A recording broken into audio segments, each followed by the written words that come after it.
Team Bionic chip, an entirely new category of safety innovations.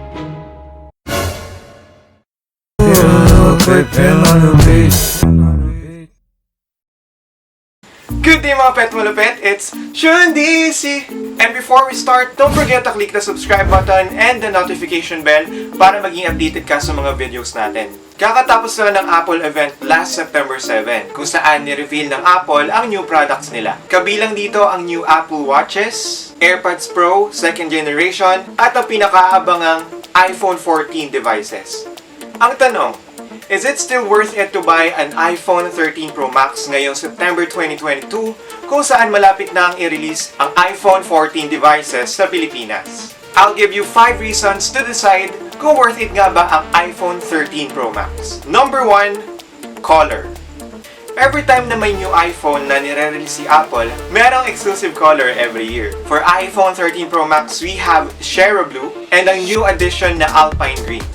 Yun din ang dahilan kung bakit ito ang napili kong color. Sa unang tingin pa lang, alam mo na kaagad na it's iPhone 13 Pro Max. Color blue is my favorite color, so if you like this color, go ahead and choose iPhone 13 Pro Max. Number 2, the price. Alam natin lahat na every year bumababa ang prices ng previous iPhones. This could range from 5,000 to 7,000 pesos. Depende na lang yan kung saang store ka bibili. I bought this phone last year.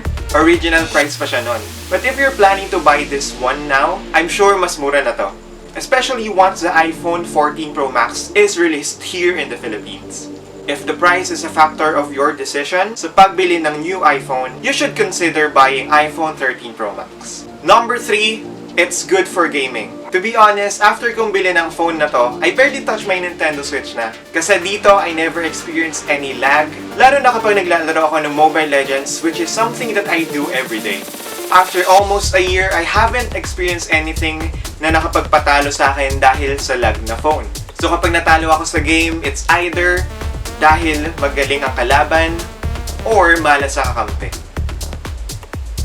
Number 4, camera. Best thing about this phone is the camera. For the past few months, I've been to different places with my family. At halos hindi ko na nga nagagamit ang DSLR namin whenever we're taking pictures. It's because ako yung taong palagi kong hawak yung phone ko. So whenever we go out, ilalabas ko lang siya from my pocket and then I could take beautiful pictures na. Less hassle since it's very portable, and once we get home, titignan ko lang yung gallery ko and maaalala ko na lahat ng good memories namin when I traveled with my family. Last but not the least, number 5, it is almost the same as the iPhone 14 Pro Max. If you regularly watch the Apple events, alam kong napansin mo rin na almost the same lang naman ang mga versions ng iPhones recently. Yung design, yung di nagkakala yung specs, and yung 3 lenses sa likod. The biggest difference ng iPhone 13 Pro Max and iPhone 14 Pro Max is the disappearance of the notch.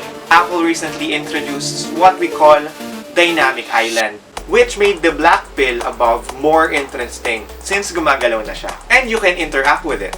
Unlike sa notch na makikita natin sa recent releases ng Apple, it doesn't actually do anything. Nakatambay lang siya dun sa taas. So if you're asking yourself, should I buy the new iPhone 14 Pro Max instead?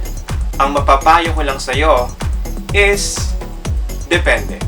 If you want a phone na halos hawig lang ng iPhone 14 Pro Max, and if you like the colors Shero Blue or Alpine Green, I would suggest na bilhin mo ang iPhone 13 Pro Max.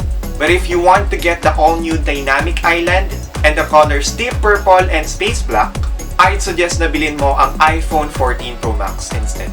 So ngayong alam mo na worth it ang iPhone 13 Pro Max, ano ang bibilin mo?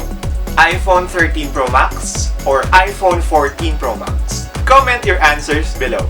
And if you like this video, don't forget to click the subscribe button and the notification bell for more upcoming videos.